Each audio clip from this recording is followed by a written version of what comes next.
Sweet. Thank you, Bailey. Hello, everyone. Welcome to the space. We're really excited to have this conversation tonight. We've got Edain from Inquilinos Unidos, Emmett, who's working with the Twin Cities Solidarity Network, and Javier, who's got some really great experience organizing in Ames, Iowa. And we're just excited to learn and hear more about the work that y'all have been doing and maybe give some insight into how we can be better organizers and work in solidarity. And with that, I'll hand it over to Edain to start out talking about your work with Inquilinos.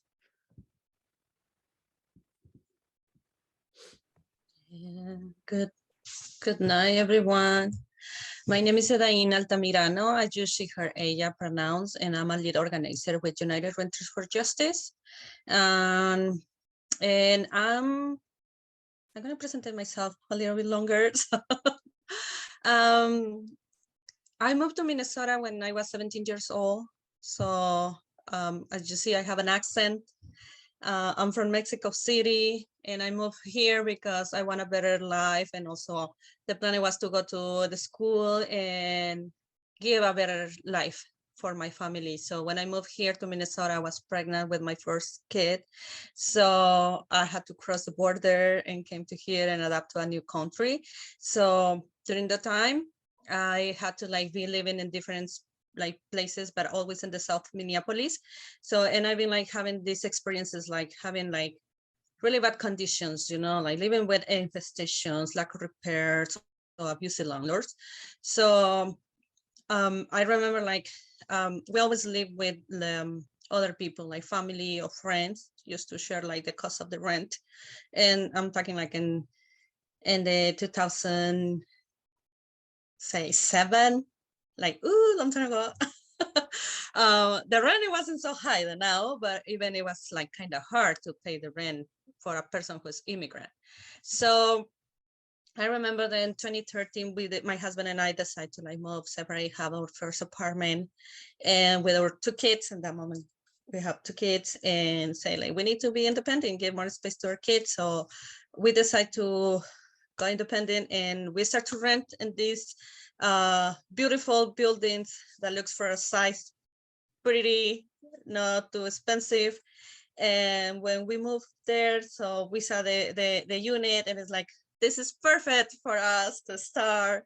But when we moved there, and a few months later, so we start to seeing the issues of the unit. We have a lot of problems with infestations, a lot of roaches around the apartment.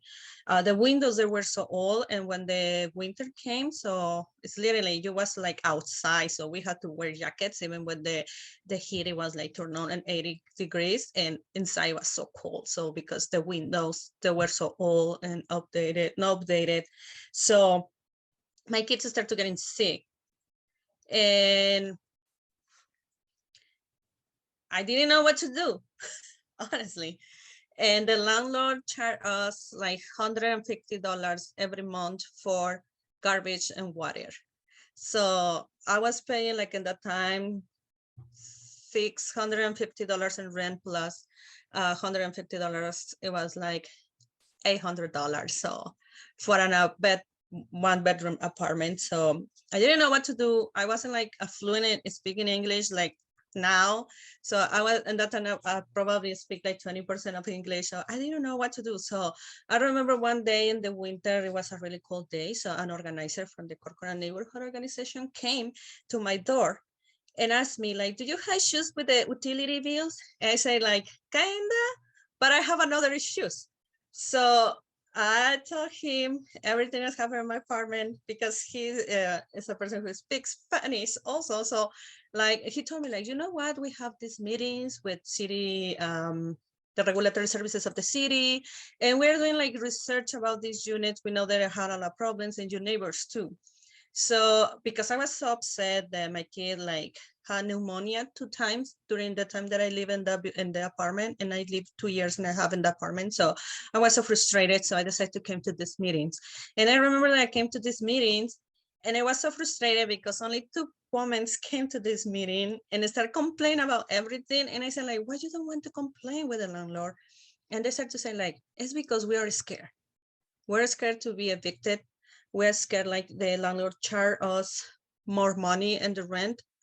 And we're just scared to retaliation. So some landlords in the past intimidate people saying like, we're gonna call immigration and you, if you don't like respect or leave or like do whatever I say. So people, they were scared. So I remember they were so upset about it and decided to start to organize. So the thing that happened is to start to do door knocking in the buildings that I used to live. There were 5 buildings in the same block owned by the same landlord. So I remember start to do door knocking and tell my neighbors like, came to my apartment and you are upset. And I remember we had the first meeting in my apartment, like it came like 10 tenants, and it was awesome because I feel so powerful. Like these people care about our housing, but it wasn't enough. So we do a letter and send it to the landlord. We want to have a meeting with you to talk about these issues, the conditions of the units, and also the utilities, because you are charging us $100.50 like for these things, and we don't have like we don't have the things like for what you are charging us. So we send a letter, sign it with a lot of signings of the tenants and names. And I remember that he agreed to have a meeting, and we have a meeting in the laundry room in one of these buildings. And I remember that he came and many tenants came. I think probably there were like 30 tenants. And he came with all his staff saying, I came to this meeting to talk to you about this, but it's like, this meeting is not possible because we invite somebody from Homeline to support us and give us information and support us. So he said like, I don't gonna have this meeting because this person is here and this meeting doesn't gonna work and he doesn't want to talk. But during that discussion, the tenants start to say like the things that they have, like, I need that you fix the windows, I need this and this and this. And I remember that was writing all the issues the tenant say, so the people say and just give it to him and the meeting end. So the thing that happened is like a week later, he picked many of the people that was in the meeting. It was really sad for me. And he put a post in the building that I live. You should not talk to Edain. She doesn't live in the building, so you should not talk to her. And I remember that I was coming from work and like, what is this? You know, like I'm living here. I remember take that paper and call him and say like, hey, what's going on?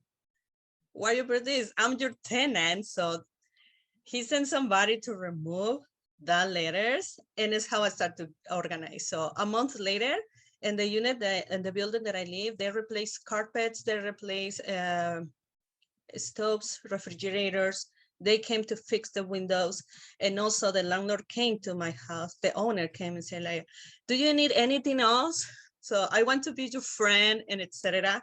So 3 months later, he decided to don't renew my lease, and which is like, okay, I had 2 kids. I need one more bedroom. So we decided to move out, but I'm still like organizing. So I get involved in the board of Corcoran neighborhood.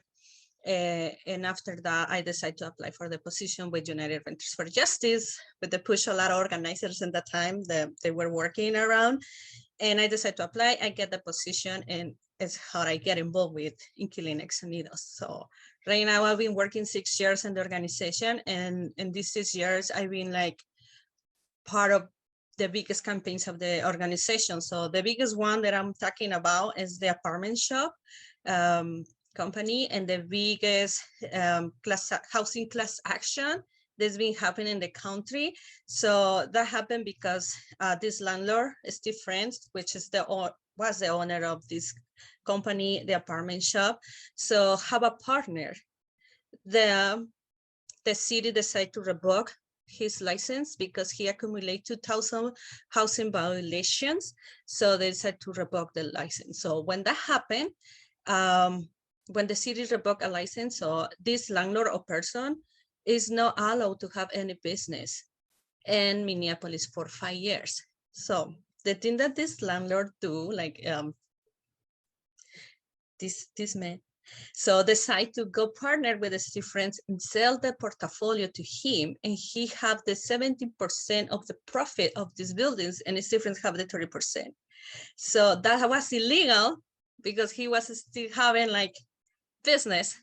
So, but maybe you say like, how do you know this? How did you discover? So this started because in another building in Bloomington in 31st Street, Bloomington Avenue, 31st Street, it was a building that was in really, really bad shape. So they had bed bugs, the heat doesn't work, the carpet was super old and have a lot of mold. And in the unit, it was a single mother who was living with one baby and 2 kids.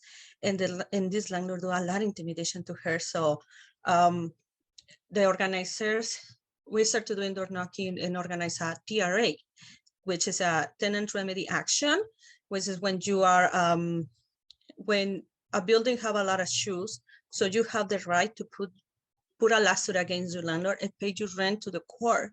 So you're gonna have a hearing with a judge or a referee and decide about like what is gonna happen and order or make a decision in favor of the tenant of the landlord.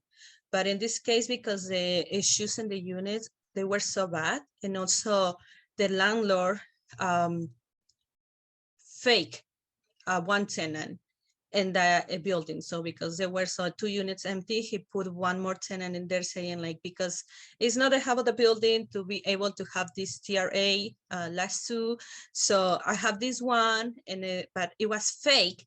So, and all this discovery investigation, the lawyers do, you know, like they're like people who is paid to do things that you cannot do sometimes. So they do a lot of research, investigations, call to the electricity company, and the company say like, no, this unit is empty. And also the extermination company say like, no, we don't like do extermination in the unit because it's empty. So in course, like that came out, so that like open the door to do more investigation. So during that court with that building, so it came this fraud that this landlord was in partnership with other landlord who was have the license revoked. So it was like a bomb. So it's how it started the class action, and I was one of the representatives of that class action at that time. So I was scared because it's super intimidating to like represent like a class, be a representative for the class session, but it was good. So the end of that class session, it takes 2 years to have a resolution or like an agreement, and the victory that we have is like we win $12.5 million back to the pockets of the tenants. So that was so powerful. And at the same time, we were organizing buildings around the city because these landlords friends have like 69 units, a portfolio that's 69 buildings. So it was a lot. And in the moment during the core and the class action, and also this, we started having meetings with the city, meeting with tenants and say like, this is the situation that we have. Why the city don't put attention in this? In first place, like every time that you do inspections, you always like give a good review, but you don't go to the units who really need it. And it was a big difference between the units where white people or like better income have. It was so different in the units than the low income, working class, and also like people of color and immigrants.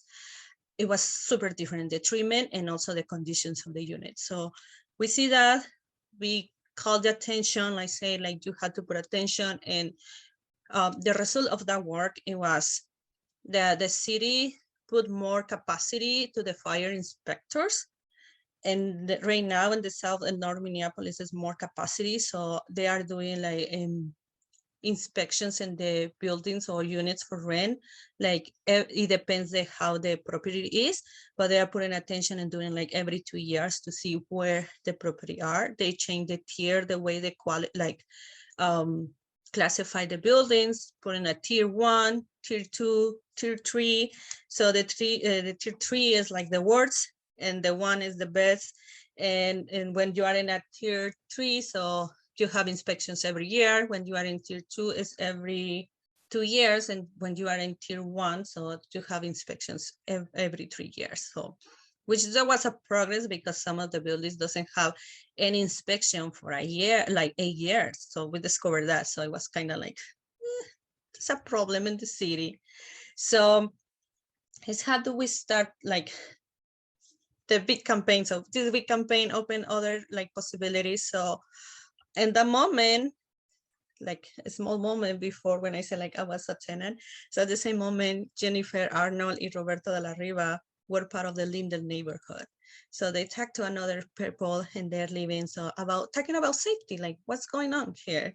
So the people start to say like, yeah, we feel safe in the neighborhood, but we don't feel safe in our homes. So they start to organize there and decide to quit to their jobs and create the organization.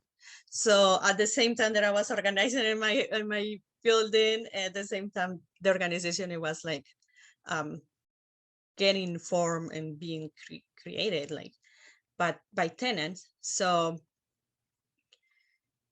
and we go from there. So some of the victories that we have is like during the pandemic in 2020. So finally we were able to force the landlord to sell the 5 buildings in the block that I used to live. So right now we have a cooperative, and the name of the cooperative is Sky Without Limits, which is in between Lake Street and 22nd Avenue South. And sometimes you have curiosity to go there. It's really famous, and it has beautiful, beautiful murals outside in the building, so you can distinguish these 5 buildings. And we start right now like organizing people in there to like reproduce more cooperatives like that. And right now where we're working is another campaign in the north side. Probably you hear about it in the news because the general attorney put a lawsuit against this company named Havenbrook, which is also a landlord who is, it's not a landlord actually. The owner is an investor who invests in Minneapolis buying a house that don't taking care of them, just like charging like rent and don't put it like having the conditions on the unit in really bad shape. So we start doing work like doing like talking with tenants again, talking with the city, trying to get inspections in there and fill repair request letters where, and this letter is writing the law of the city saying like, you had 13 days to fix these things. If you don't do this, so I had the right to bring my money to the court. So we collect 950 repair requests and also like 950 like issues on this complaints about repair requests. So the thing that happened, the city start to put attention in this and start to do inspections. And the result is that the general attorney put the lawsuit against this Havenbrook company. And right now, so other tenants are doing like a special like escrow lawsuits. And we have right now 11 escrow lawsuits in court. And also some other work that we're doing is like, because our membership like always ask for this, and it's something that is really important because we are an organization who always put in first place our membership, and all the decisions that we make, we always go to our membership like, this is the direction of the thing that we need to decide, so what do you think about it? So in our membership always decide saying, yes, we like this or we don't like this. And something that always came to our meetings with our membership, it was about rent control.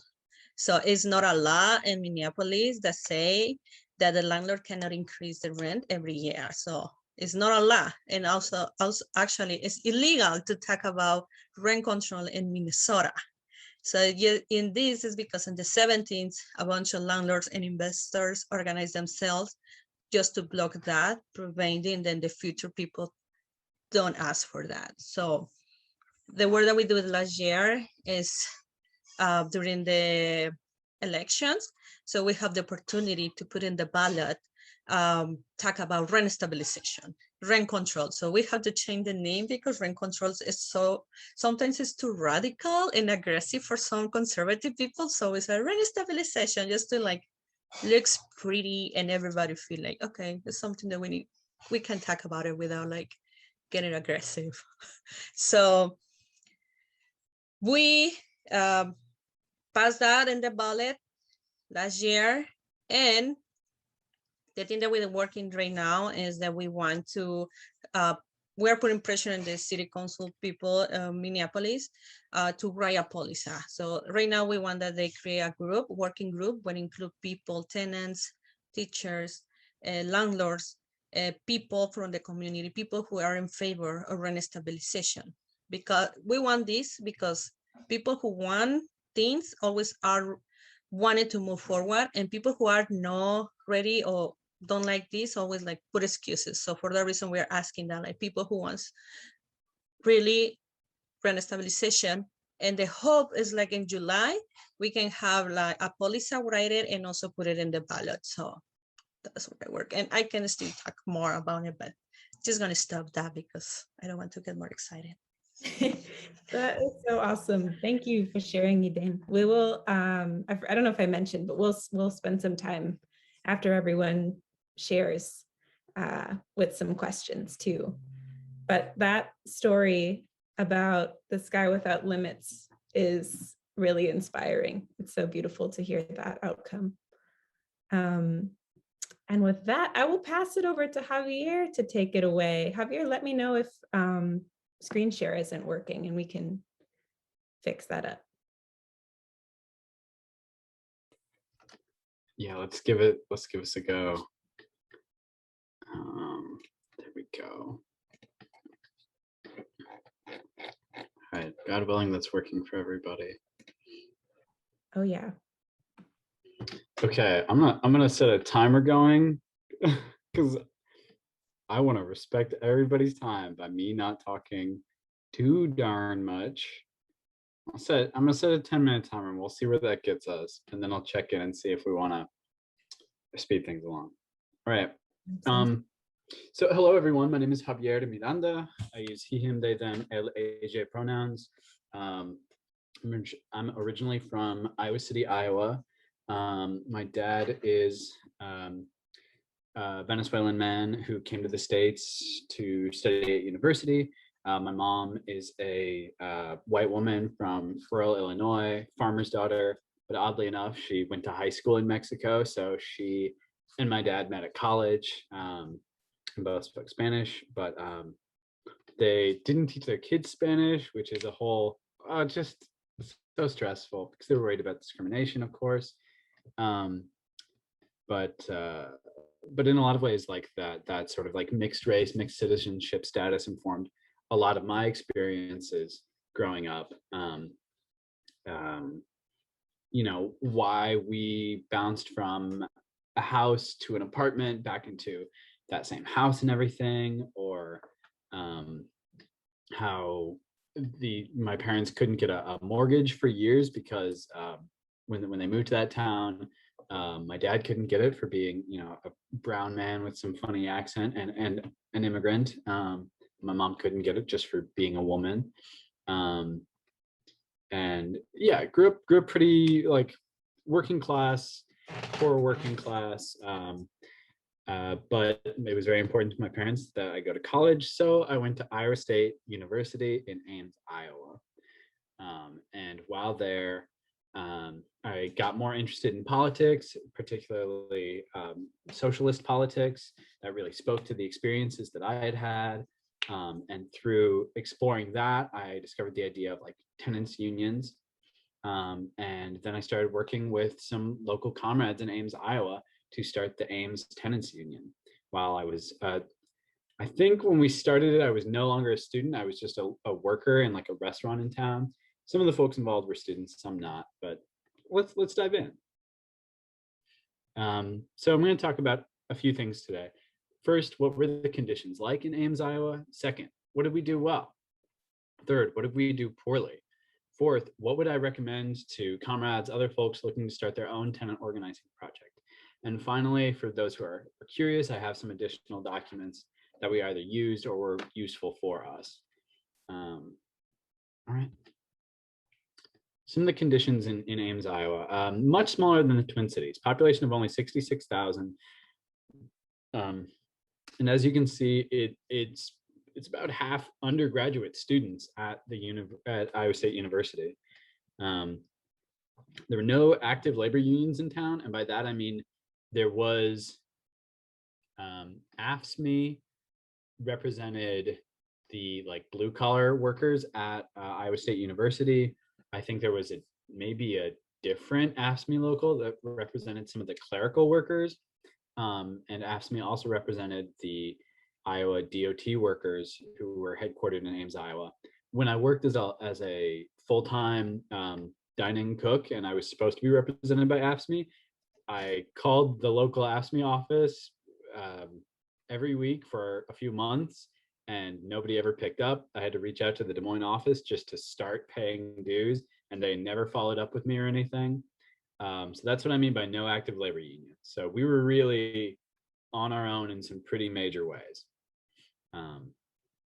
But an undergraduate population like that, plus just so many people are working class, and for people of color, never in this country have a majority of Black or Latino Americans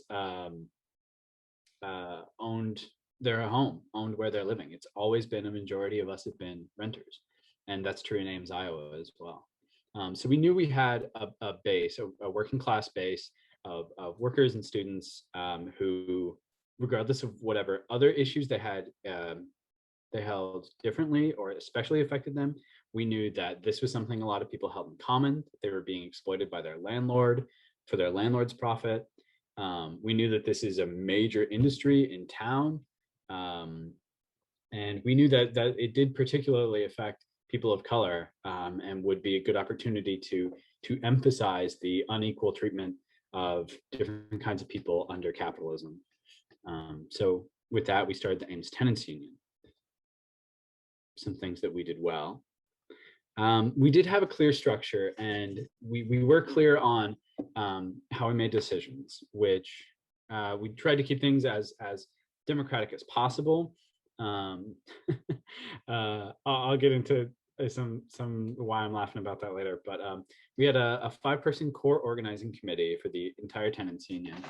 I think that was 2 co-chairs, a secretary, a treasurer, and I can't remember the other piece. This was about 4 or 5 years ago.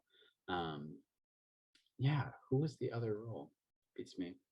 But we had 3 main areas of our approach. The first, tenant organizing, which I'll talk more about. Second, political education. For example, renters' rights workshops. We held those regularly. Those were very useful for attracting people who are having issues and for educating ourselves, and giving our members who are less familiar or less experienced with tenant work, giving them an opportunity to step up and gain confidence and test that out. And the third was what we called community solidarity, which is essentially volunteer work with local housing nonprofits. I put an asterisk after volunteer work.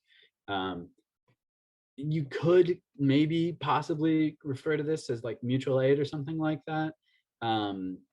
I don't really, at the end of the day, it was us. We knew that these groups were doing good things, and we wanted it to be clear that we were invested in these issues as well. Our organizing approach. We would work to identify a site that was strategic for organizing based on our own capacity and the number of tenants in a building. So a building with 30 renters, if we have limited capacity and we have a member at a building with 30 renters, we would rather focus on talking with all the renters at that building than if somebody is in a unit with, for example, like 5 other renters. It's especially like, yeah, for our limited capacity, that's how we tried to apply it. We would canvass, which is, we'd go and knock doors and all the doors in the building. We would ask people, let people know who we were, ask them about their issues. We would try to identify people who were connected with other folks in the building, who knew other people in the building, and people who felt a particular desire to address the issues that they were having. And our goal was to then build an organizing committee made up of tenants who are well connected or have who feel strongly about the issues that they're experiencing.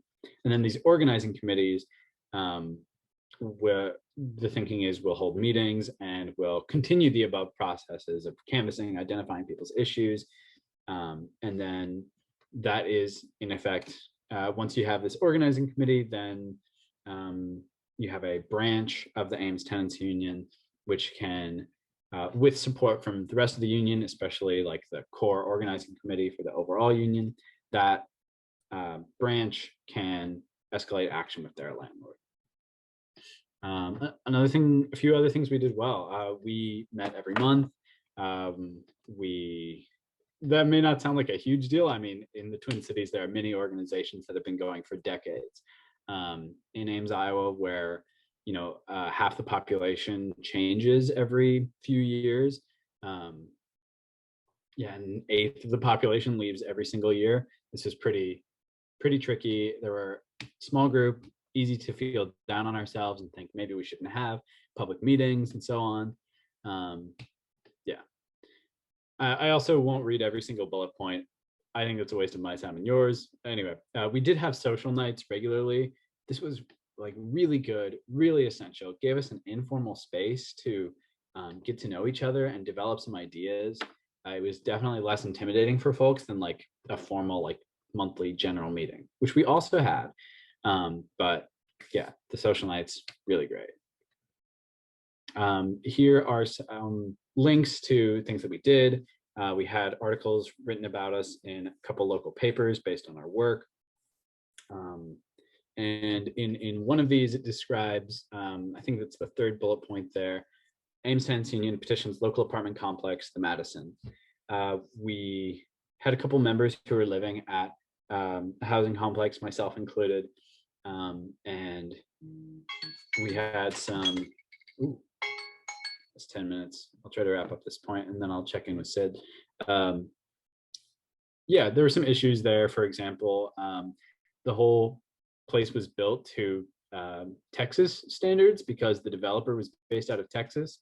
So for instance, the water heaters were in a separate sort of closet that was attached to the outside of the apartment, which the Iowa winter, you may not know if you've never been down there, is just as cold as it is in Minnesota. There is nothing to block the wind. It is very flat. So, it'd be -40 outside and your water heater is trying to keep up to, 212 almost degrees Fahrenheit to boil. And you're paying the energy bill. So all of us would be paying, 4 times what our friends would be paying at another apartment complex. So that and other issues, we managed to get, I think it was about 110 signatures on a petition that we circulated. And we did ultimately get the landlord to fix a lot of those issues. But we didn't do a terrific job at setting up an organizing committee that could sustain itself at that complex. So I'm going to check back in with Sid. How are we doing on time? I think you're good if you want to continue for like another 4 or 5 minutes and share a little bit more about maybe what you wish could have happened or possible other outcomes that you'd hope for. Right on. Yeah. All right. So some things that we did poorly. I'll go through this section quickly so we can get to some suggestions I'll have. I don't think we met frequently enough at the beginning of our organizing, especially with some members who were not part of our core team or who didn't feel as confident in their own organizing skills. We were very focused on like the formal structure of the organization. We were thinking, yeah, I think that covers that. At this site, the Madison, where we had these, 110 petition signatures, it was myself and another comrade, another member, were really leading a lot of the work there, and not myself, but the other member, he was in just like a really shitty place, and he really wanted to move out, and he got the opportunity to move in with some friends, so he did, and I can't begrudge him for that. But it did make it a lot harder to organize there, for sure. It was a lot of weight to carry. As well, we were disconnected from our local DSA chapter, which was a big deal because, as I mentioned, there's no labor unions in the area. There's only nonprofits and a local DSA chapter. And the nonprofits there, like, there's no like, yes, Eastside Freedom Library, Inqulinixs, and Unidxs are nonprofits technically, but like, we're talking like, gosh, I don't know. Some sort of thing that only does like a charity event a couple times a year, and that's it. Like nonprofits that are just philanthropy expenditures for wealthy people to like rinse the blood off their hands or whatever. Those are the nonprofits in Ames, Iowa. And we decided for political reasons to try and separate from Heart of Iowa DSA. Ultimately, this was misguided and sabotaged our own work because we couldn't sustain our core membership. In the Twin Cities, I assumed this would function pretty differently. I'm not sure exactly how. I'll hone in on a big issue here, which is under the second bullet point. A lot of follow-up that we did with people that we door knocked, that we spoke to at the doors, a lot of that follow-up was dependent on our core members. So our co-chairs, our treasurer, our secretary, and whatever that secret fifth one was, rather than the dozen or so members who were sort of like just outside of that, and who felt like they didn't know exactly what to do. Instead of training them on having follow-up conversations and working with them, like, okay, what's a follow-up structure that makes sense? Our core members, myself included, took that on ourselves. Totally shot ourselves in the foot. So what would I recommend to others? I have 6 suggestions. Boy, I'll try to speed through these. People can easily mistake, if you call yourself a union, people can think you have an office, you have staff, and you have lawyers. You probably don't. Like, people can't just call you up to have you fix whatever issue, you can offer solidarity and slow support. People can get confused about that. You want to establish weekly calls with your first generation of organizers. This is the most concrete suggestion that I have, and I think it's probably, frankly, I think it's the most insightful. It's the most valuable. People need to be having organizing trainings together. They need to be bonding together. They need to be practicing organizing conversations weekly, at least, if not daily, to be honest with you. What do I mean by organizing conversations? There's a lot here. We can talk about that another time, but essentially it's this kind of structure. You get to know people, you listen, you work through what collective action could look like. You want to be debriefing and evaluating everything. Otherwise, issues just go unresolved, and people feel unheard because they are unheard. Third, focus on organizing and not mobilizing. It's a marathon and not a sprint. If you don't have capacity, don't take something on. If a tenant says, my landlord's stabbing me in the back right now, you may not be able to help them, and it really, really sucks, and you have to offer them something, but you might have to tell them, I'm sorry, we can't help.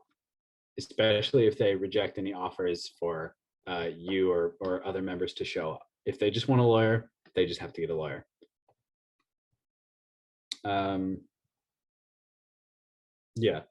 Learn to identify people who can turn out other people rather than those who are necessarily the loudest. It might be one and the same, it might not. Have a series of conversations with every tenant you recruit. Bring people on board. You're not going to have one perfect conversation right off the bat. This is really relevant to any of the folks here who are door knocking this Sunday. Every conversation you have will suck a little bit, but it'll also be really dope. It's a series of conversations. That's what you want. Finally, I put a lot of points that just say the same thing here. Landlords don't give a shit about you. They don't give a shit about representation. I literally, had the cops called on me by a Black lesbian woman landlord. Like, there's no person who looks like you or fulfills some sort of category who will not turn around and enforce the state to kick your ass if they can, if it's between them and their money. So you want to hit them where it hurts, which is their money. So that's why it's so important to get as many tenants as possible, talking to each other, listening to each other, building collectively so that they can act collectively. because that is the only thing that will matter to a landlord who is fucking people over. All right. That's all the reflections I have. There's additional documents. Anybody can check in with me about that, but thanks, folks.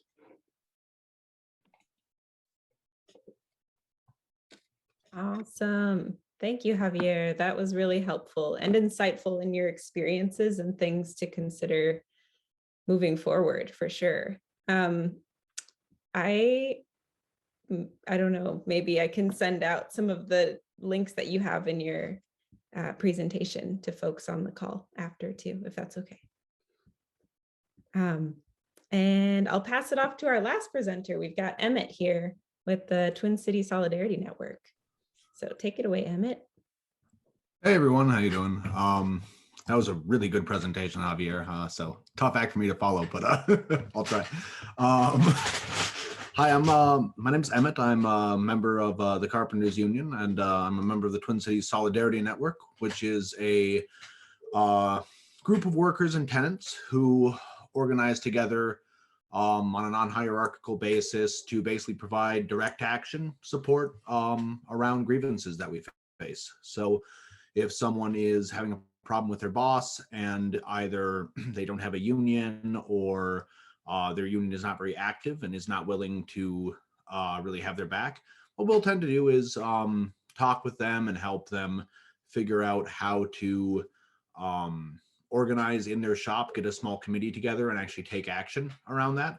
And then we'll actually back them up on taking the action as much as we can, while trying to make sure that it's really the worker or the tenant that has the grievance that's in the driver's seat. And we're just helping them along in that process. We're not officially affiliated with any union. We have members that are inside the unions and outside the unions. And in our tenant work, we're not officially affiliated with any tenant organizing project. We just do kind of what we call casework. And leave the door open to that growing into a more sustained organizing project whenever it's necessary and whenever tenants are interested in doing that. The Solidarity Network model was developed in the mid-2000s, I believe, with Seattle Solidarity Network being kind of the first big one. And they've had a number of cases that started as a small like tenant grievance and then grew into a whole tenant organizing project, and in some cases even kind of developed into their own tenant unions separate from the Solidarity Network, which in our organizing model is a totally great way for things to happen.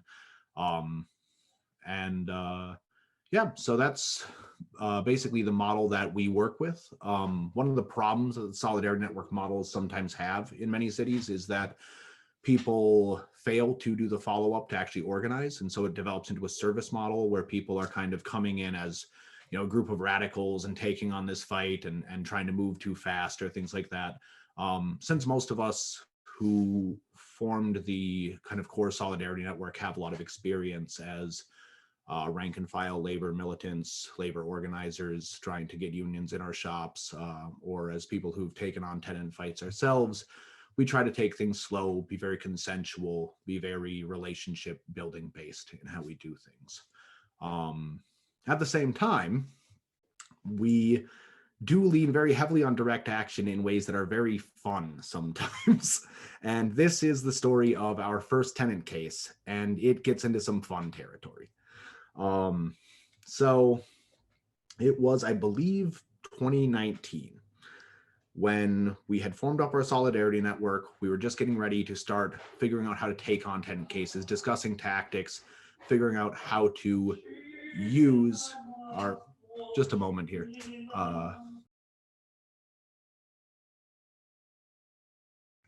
Sorry about that. I have a roommate that's a little more musical than I am right now. So it was 2019. We were discussing how to build our Solidarity Network, how to do kind of case work and take on landlords in direct fights. And we received a tip through a friend that they had a friend who was having problems with their landlord. And this was a smaller unit in St. Paul. And this is one thing that solidarity networks tend to differ from more mainstream tenant unions in, is that it's very strategic for a tenant union to strategically go after like a medium-sized or even larger a group of tenants. Solidarity networks, because we tend to be fairly small and are working from a smaller base, often are very good at sort of taking on these small fights and being very mobile about that, and then trying to network those people together into larger groupings or into larger ways of supporting each other. So for us, this small house with like 5 tenants was actually the ideal kind of thing that a solidarity network should take on.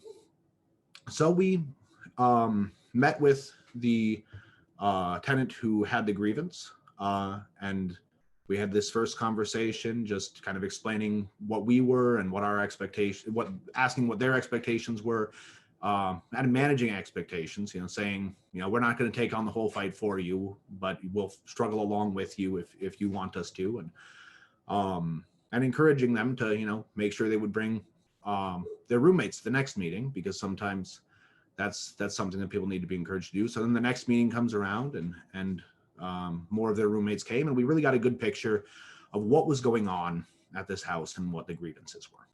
So they were a group of tenants that had been organized by that had been under a landlord who hired a group called Rental Management Guys, which is a group out of Northeast Minneapolis, to manage their house that they were living in. They were living in St. Paul. So Rental Management Guys took over and apparently didn't read the lease.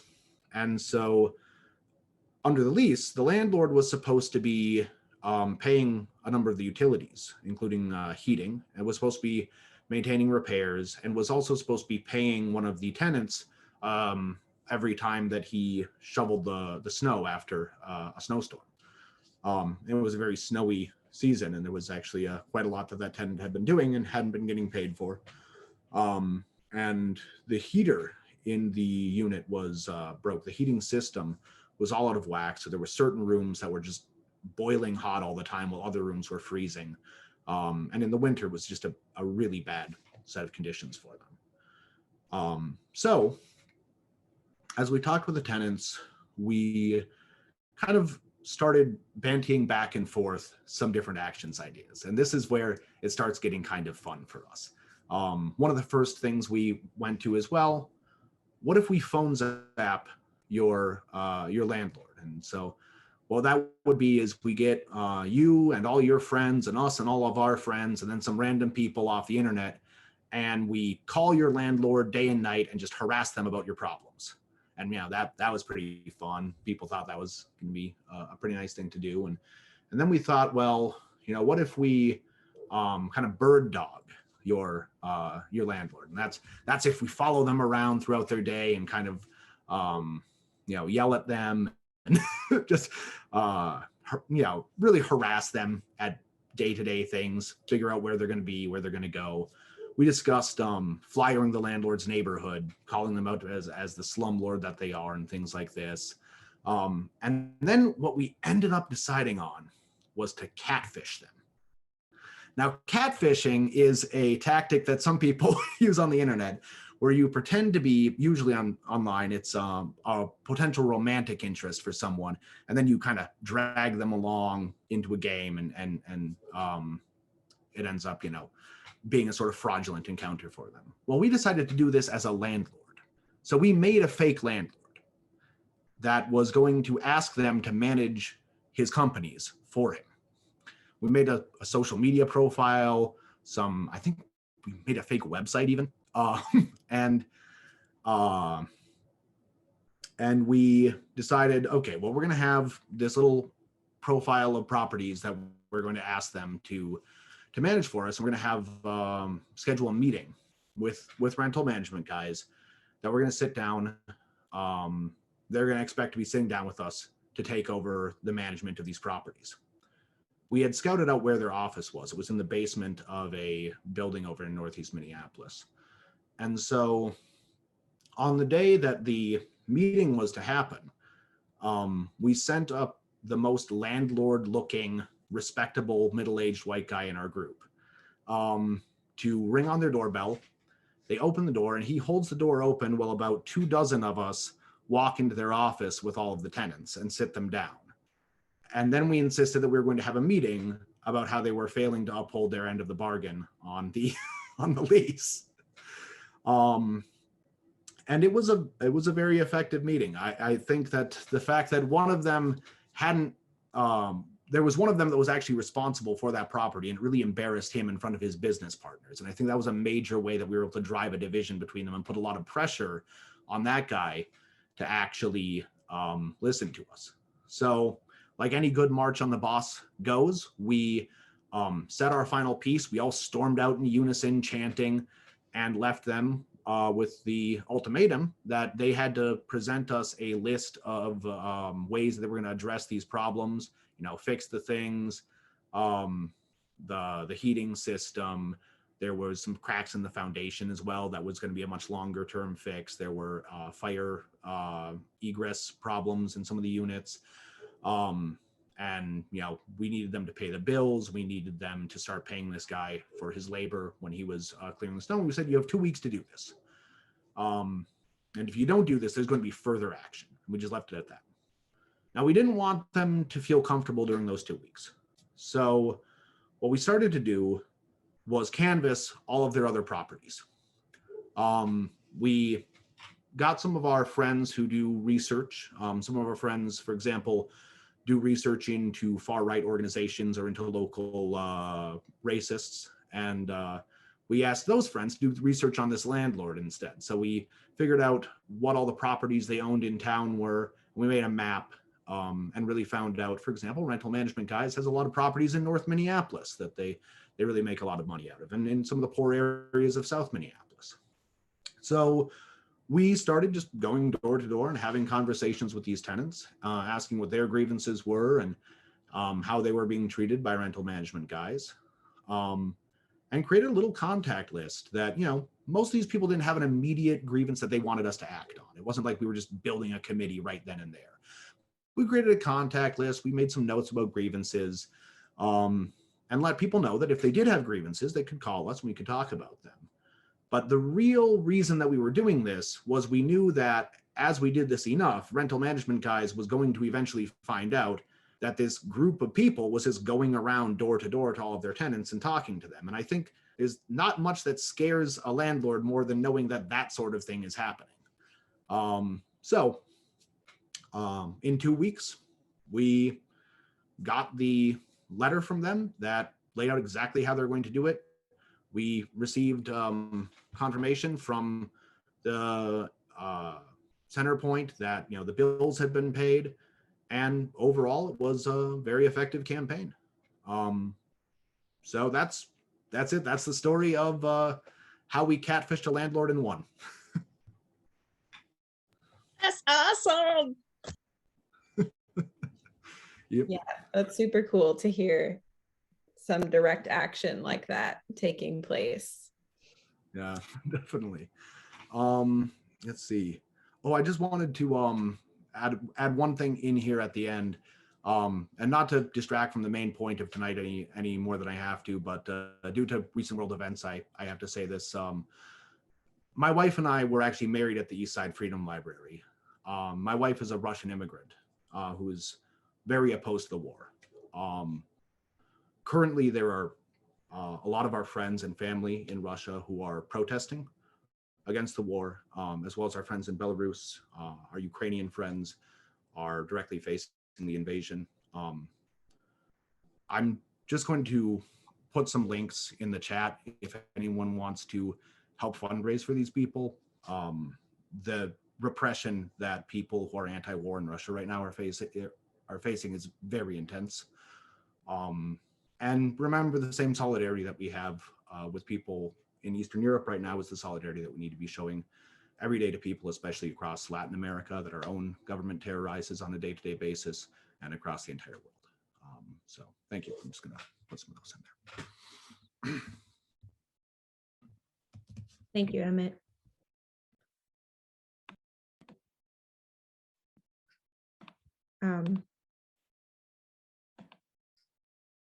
I'll share those links out also for folks after this meeting too.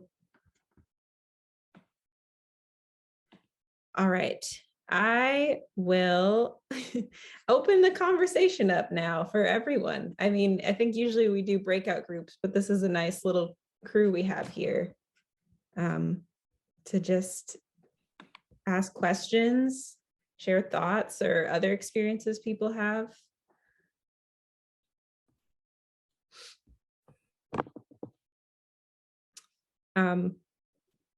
Peter, I see you unmuted. I don't know if you had a question. No. No, I just want to thank everybody. It's been inspiring to hear these stories. And Emmett, I'm going to be in touch because we're trying to pull together an event about the war. And so it would be great to hear from some of our Russian and Ukrainian neighbors. So I will be in touch about that. Thank you for bringing it up. And solidarity knows no borders.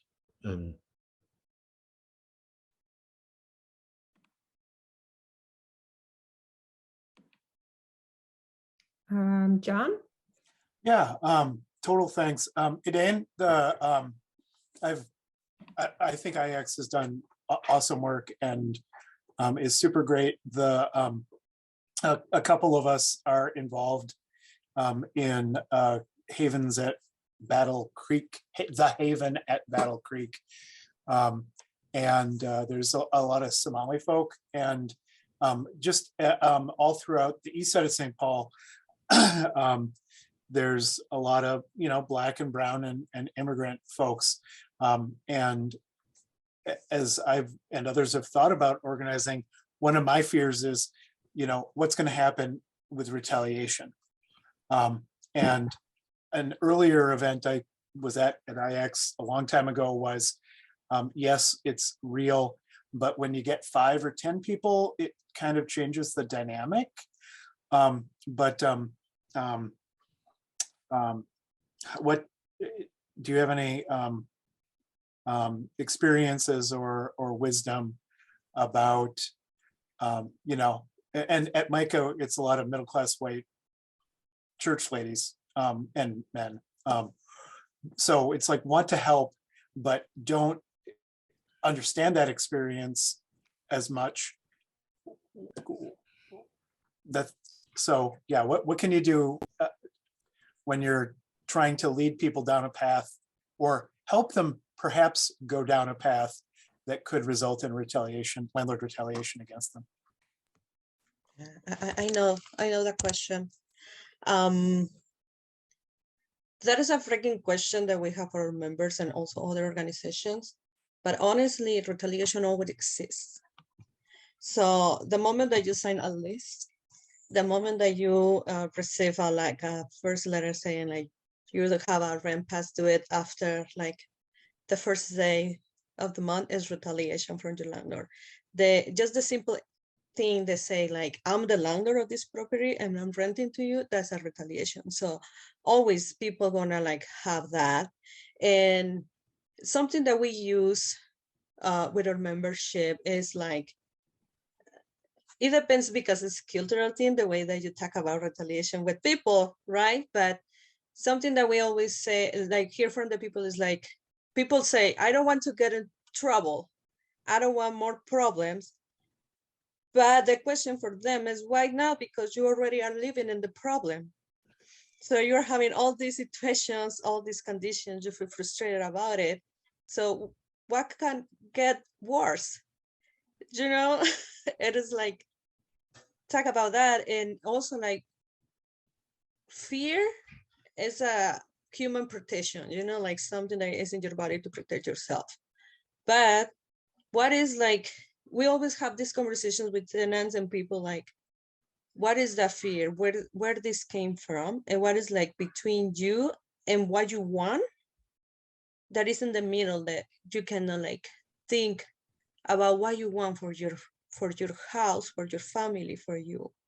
So something that happened when you talking with people of color, immigrants, is when you move to this country, the lack to dream or just the idea to dream is you lose that because when you came to this country, the first thing is like, you don't belong to here, and you have to do your best to be accepted and seen as a human. So you had to work the double, like do, like, you know, like try to be a good citizen. So something that it helps is like move the people to think about, what is your dream? What do you want for you, for your community? You know, what do you deserve? Because you deserve as a human, you know? And it's, of course, retaliation is gonna be there, and it's scary, and it's not happy. It's the ugliest thing that can happen to you, but you are more powerful than that. So what is the fear of the landlords have? Lose money, put it in the spot. So just thinking in that, like, move the people to thinking like, what does landlord care about? Community, money, family, going to their house. Something that Emmett say, like, shared, like, it was, I get so excited about it because we do some kind of same actions. It's like, go to the house of the landlord so they can feel the same retaliation. You know, they can come to your place and deliver letters, evictions, documents, whatever that he wants. But if you go to their house, it's a totally narrative. And it's super funny, you know, like being the moment is super scary because you're like concerned about the people, you know, the safety of the people and how they're gonna affect, because it's like intense experience. But later it's super like funny to see the scare of the tenants. So I remember when we went to this house of this landlord, Steve Friends, he lived close to the Lake Harriet, and his mansion is like worth like $3 million. Beautiful yard, you know, crossing the street is the lake. And we remember that we went and knocked his door, and he's like, what are you doing here? I'm scared, I don't feel safe. And the people's like, we're your tenants, we just want to know you, know, talk to you about these things. We just want to have a conversation, and we are interested and buy the buildings, and we have an offer for you, so why you are scared of that? And it's when the landlords start like to see the reality. So just thinking and like, what is the options that people have, dream about it, and it is possible.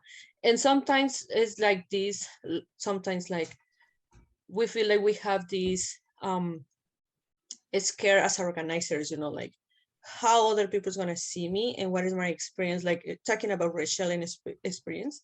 But you don't have to like be in the place of the people or try to understand there. So to work is to be a bridge between actions and people, and you are bringing the tools to them and they decide about it. So I guess that is the way that I always see them, because I always have the same fear when I work with Black people or like Somali people, like are different culture. And also I feel so intimidated sometimes when I feel like I don't understand the culture of this country, like when I work with white people.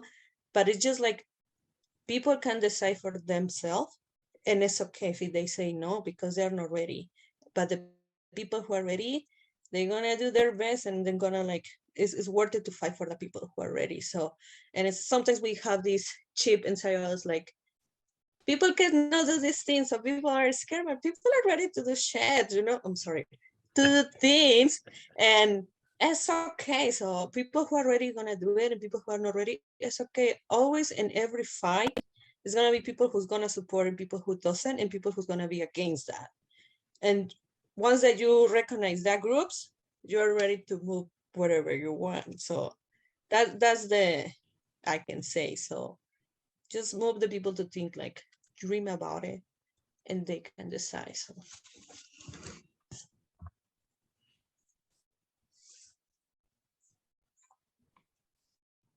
Yeah, I think that's a really good point, Edain. Just dream about it. I kind of had a similar question as John, of like your initial getting started organizing, of convincing other folks in your building to be powerful enough to come together and stand up against your landlord, because that's such a huge obstacle. And like you're talking about being fearful of all of these other obstacles that people face as newcomers to this country, or not speaking English as their first language, that all of those can be barriers. But just offering that space to dream is really cool. I like that.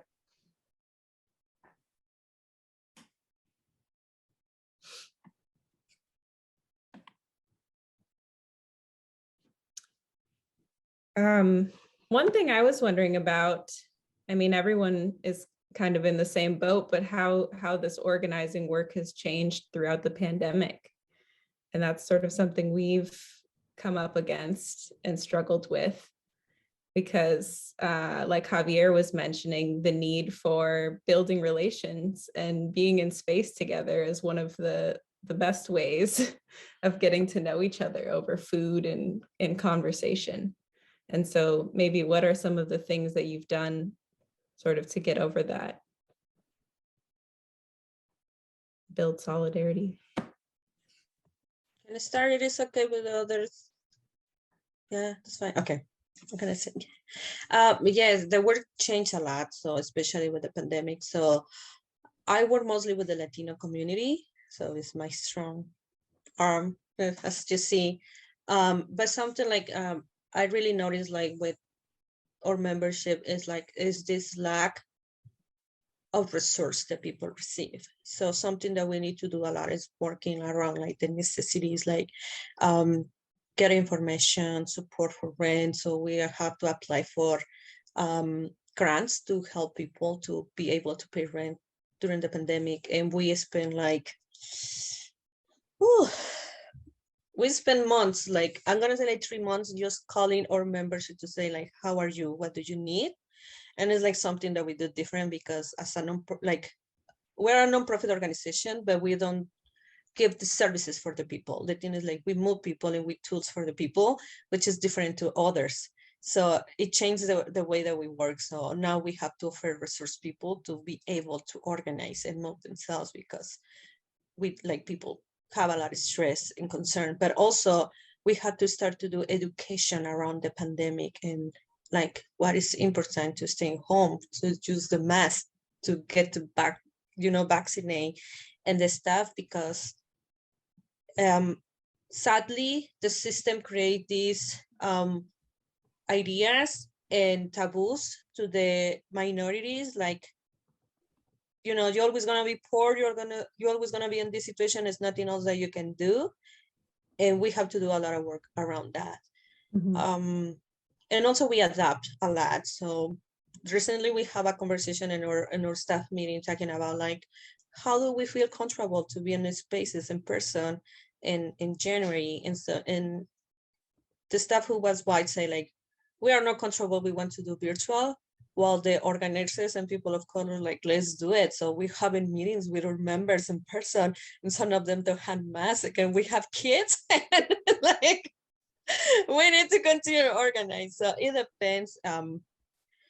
It depends, but like, of course, like we have the like the advantage of the summer. So when you can be outside in Minnesota, it's good. So in the summers, so we have person and big spaces, parks, but in the winter, so we move for virtual or doing both of them. But it's been a challenge, and I guess like the human figured it out how to organize, but I guess for organizers it's harder than for the membership, because we are not the same place and we cannot attack each other as frequently that we do in asking for support. So the thing is like, sometimes we isolate ourselves and the work getting so harder than us. So, and yeah, so we have like, we spend hours thinking like how we're gonna take care of ourselves, our mental health, which is really important. And also like how manage the tension and also like the stress that we receive like from our members, like when people call, I'm getting evicted because I'm behind rent, I don't qualify for the assistance that the government are giving. So how I'm gonna do, I have just like to leave my apartment in a week, so I don't have a place to live, so I'm gonna be homeless, so how can you support me? So how to manage this? So it's a challenge, but we go through.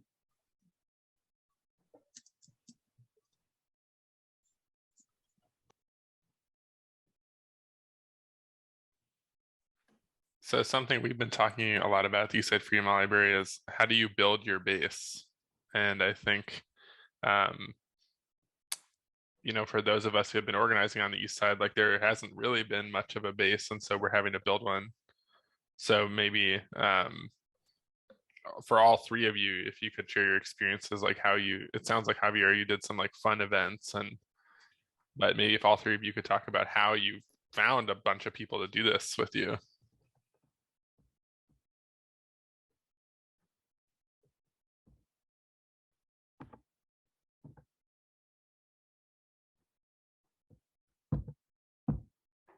Go ahead, Javier. Yeah, sure.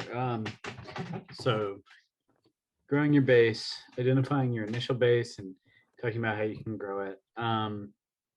Yeah, that was definitely like that was our number one sort of fixation in the Ames Tenants Union, and we did find it really difficult. I think, yeah. So my assessment is that if you're starting from just one person, like you just moved to a new city or something, and you're trying to start doing tenant organizing, you're gonna have to find a couple other people who are already like super into the idea, or who you can talk with for like a little while, like maybe months, maybe years, until you're on the same page about like the need for it. And then once you have like a handful of people,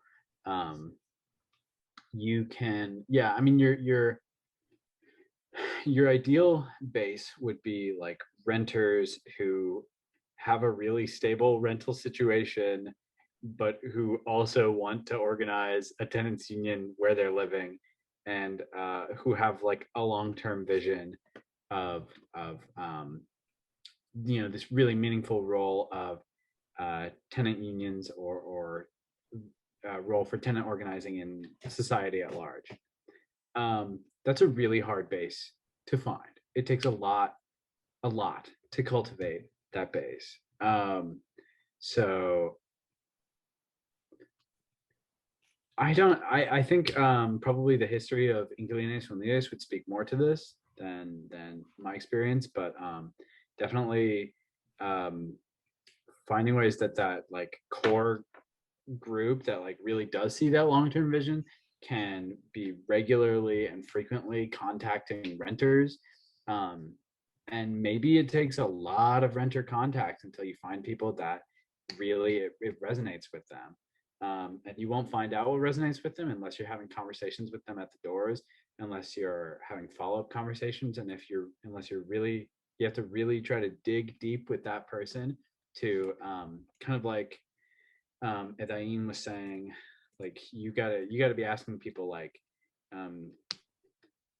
you're scared because retaliation is real, but also what kind of life do you want to live? How long can you put up with this? Because in a sense, you're getting retaliated against every day. So what are your values? And a lot of people may like blanch at those questions and just say, I don't fucking know, man. I just don't want to be involved. I'm just too scared. But some people will respond that like, actually they do want to do more. And that's like the beginning stages of like finding that real renter base that wants to grow and wants to start doing the shit with you. Trying to think. Yeah, I mean, a handful of folks that you can identify like that who are living at the same place can start to bring, a dozen or a couple dozen people together, and can have follow-up conversations on their own with those folks. And yeah. And then the thing to worry about is like the landlord sort of like targeting those people who are the clear leaders and kicking them out somehow, because then the 24 people who are only semi-interested, who need regular check-ins, will drop off. So yeah, to summarize, core group of like really hardcore interested people who see a long-term vision, talk to a lot of people to identify people who whose like values align and everything, and who do want to fight but don't have, I don't know, the skills or the knowledge or whatever, but they have the drive. Identify those people, and then you can do a lot of good there. Yes, I can add something also. about Javier saying, it's true, like you need to find, I just want to make echo. You need to find people who are like gonna be your ally and is ready to do and take risks. So it takes like a lot of time. So for us, it takes us, in some places take us 2 years to have a campaign in a building. And we've been like for 2 years calling people doing their knocking. And that doesn't mean that you are failing or people doesn't want to organize it. You have to see it like, I'm learning about this. And also like do a bunch of one-to-ones. Something that I do is when people don't answer, I call it 3 times, 4 times. So they're gonna take you seriously about it. Like, I care about you and this is important. It is important for me that I'm not leaving your place. So you have to be more interested in your situation. So yeah, we have like a bunch of like activities like to know each other. So that's so like it's something that you should like always use, like how people interact and communicate each other, and also like let the people decide about it. So sometimes as organizers we have this strategic and this is the good way to go, and but sometimes people don't want it and want to do it another way, and it's like it's totally fine. And when you do that, like people are like, okay, like I can trust in this person because this person doesn't gonna tell me what to do, gonna respect what I want to do. So that's a big difference, and it's like do the opposite that the landlords do. So that is another tool. And also as Javier said, like meet frequently. So it depends on the moment of your campaign. So you have to meet every week, call every week, sometimes 2 times a week, and requires a lot of time and patience. But like once that you like start to doing it, sometimes you just do like, oh, it's Monday, I'm gonna do my calls, and like, oh, today I'm not gonna do calls, you know. So like it's just getting you. And also like once the people see like you winning things like results, an example, like we have a campaign and last winter or like last year where they just have a rent increases. So there is people who've been living in that building for 25 years, 15 years, and they have rent increases. But the landlord sell the building and this new landlord do the rent increase. So the old landlord was really good person, everybody feel happy about it. But this new landlord just sent a letter, I'm the new landlord, so you're gonna have a rent increase. And when we came, like somebody called us and we went to do door knocking and do investigation. So people were scared to organize against a rent increase because they don't want to be evicted, because it's like people who been living for many years and also have a lot of family living there. Like it's a 1-bedroom apartment with 3-4 kids, you know, living with a sister who is like single mother with their kids. So it was like a big concern about it, but they don't have repairs and renovations. So the thing like we do is like, okay, let's gonna say like people wants to meet first with the landlord to see how it looks like. If they like, it looks like hands-on and friendly, you know, like let's organize, but it doesn't look like that. So we don't gonna organize. So we send a letter, and as like the landlord respond fast and the people get excited. So it's when they start to continue organize. So they start to asking for repairs, for repair request letters. So, and the thing, the win is like they have a $50 discount in the rent every month, and the landlord start to do renovations. It wasn't repairs, they were renovations. So people feel happy about it. So as soon as people see like small winnings, like the landlord answered to us, celebrate the winnings of the people. Like it's small, but celebration is really important for your base. And also like events with the community, you know, like I know like we work Monday to Friday, at least I work 12 hours a day sometimes. And the only thing that I want to do in the weekend is just like go home and spend time with my kids, you know, and like do things that normal people do, disconnect from the organizer. But sometimes during the weekends is when the people are available. So we have like potlucks, celebrations, you know, we have to celebrate Mother's Day, Father's Day, the Latinos celebrate the Day of the Kids. So we celebrate that. So whatever people feel control into the traditions. So that really helps a lot to build the base. So it's most like how you interact and what you have to offer and how they see you. than what you can offer like a service. So that's for that reason some organizations struggle to have a base, to build a base, because they don't connect with people. So connect with the people and show interest, and also discipline. It requires a lot of discipline to do that, but you're gonna find your way.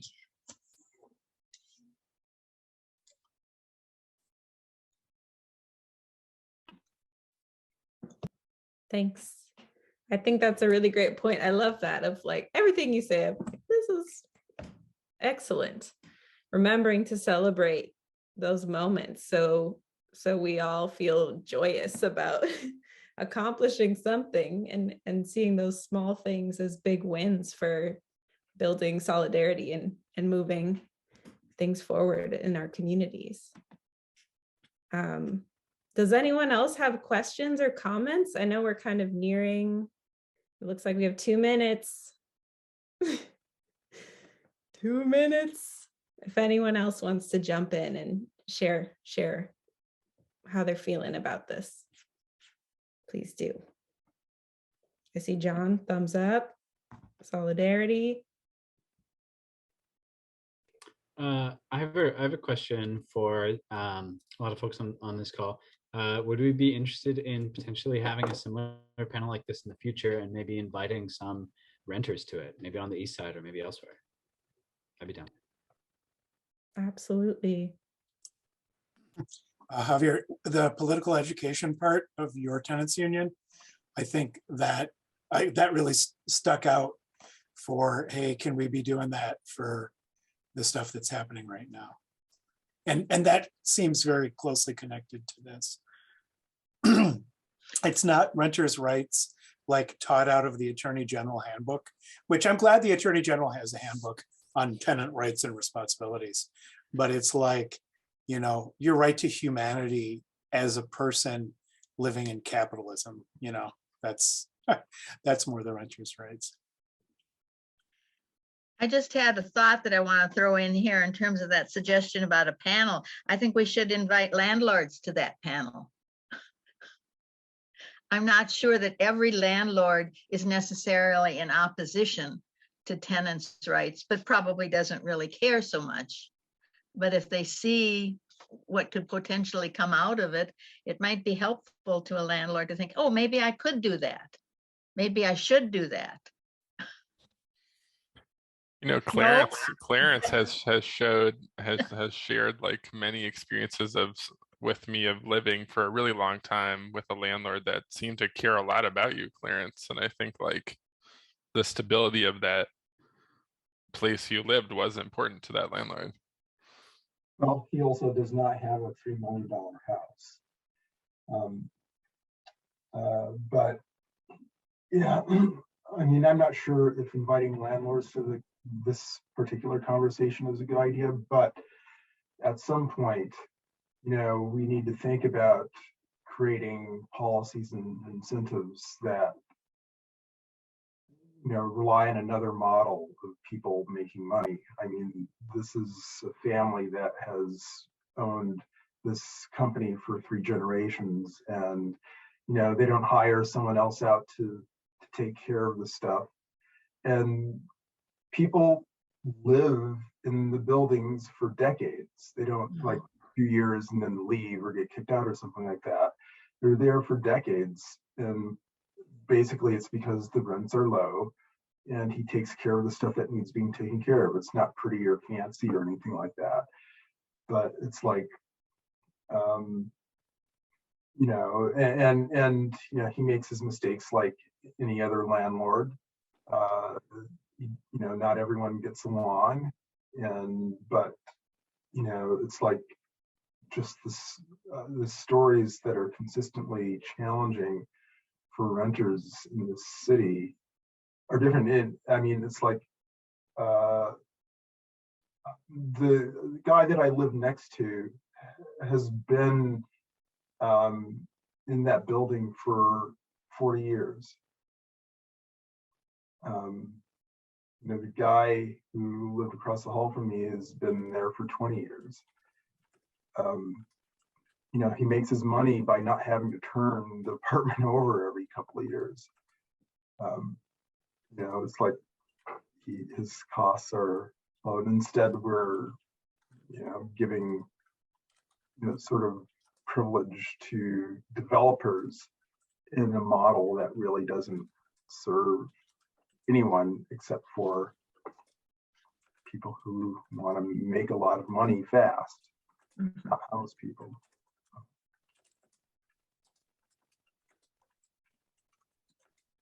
John?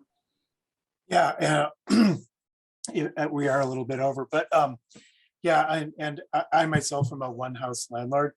I think that the existence of, me and anybody else who's a property owner who is being humane, it's nice, but the whole of the market and the whole of, capitalism in real estate and rental real estate is such that we want to scare out and organize against the predators.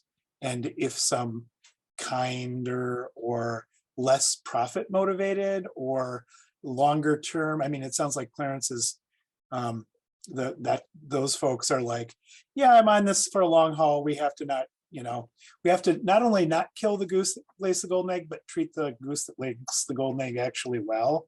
I don't,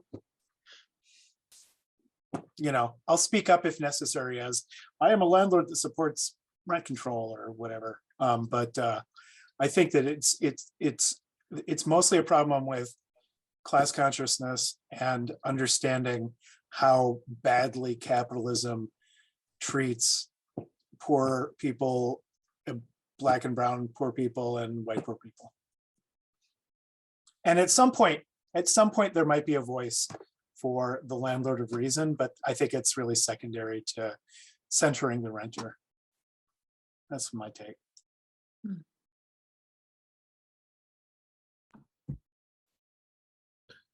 I just want to add in closing that we are trying to pull together an event for the end of March around the rent stabilization argument. And so it's not only landlords and tenants, but it's also the government. And I think that while we've all been aggravated at the way the mayor in St. Paul is dancing around the issue, he's also giving us an opportunity to have a political conversation about it. And I think that Javier and Edain and Emmett have given us so much tonight, and I hope that maybe you'll join the political discussion on March 31st when we want to talk about the rent stabilization issue. And I realize that that's not a shortcut to the one-on-one relationship building that you have all, really clarified for us and made tangible for us tonight. But maybe having a political discussion that it may inspire some of the one-on-one relationship building work that we can do too. And I think that without realizing it, the mayor is giving us an opportunity to have a political discussion. And we should take advantage of that opportunity.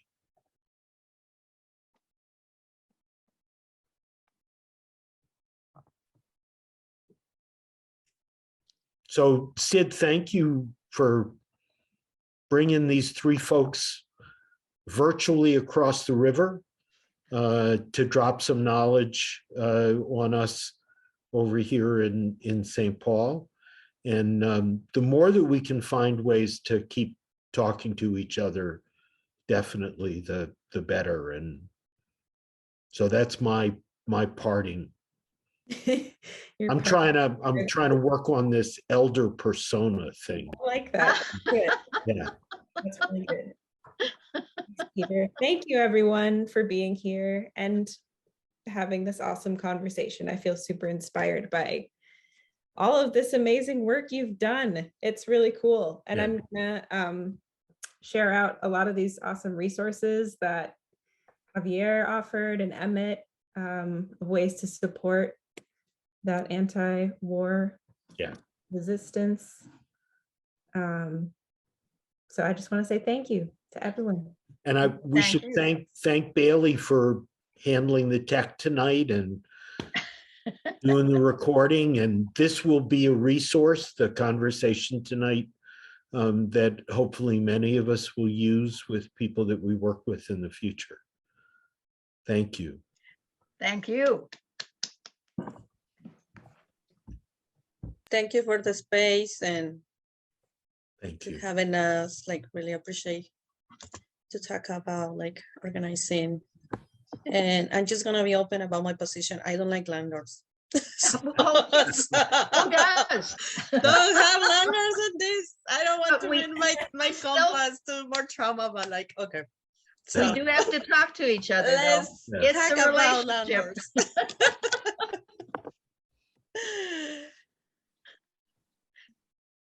Stay All right. well. Yeah. Thank Good you, night, all. everyone. Yeah. Good Thank night. you. Good night.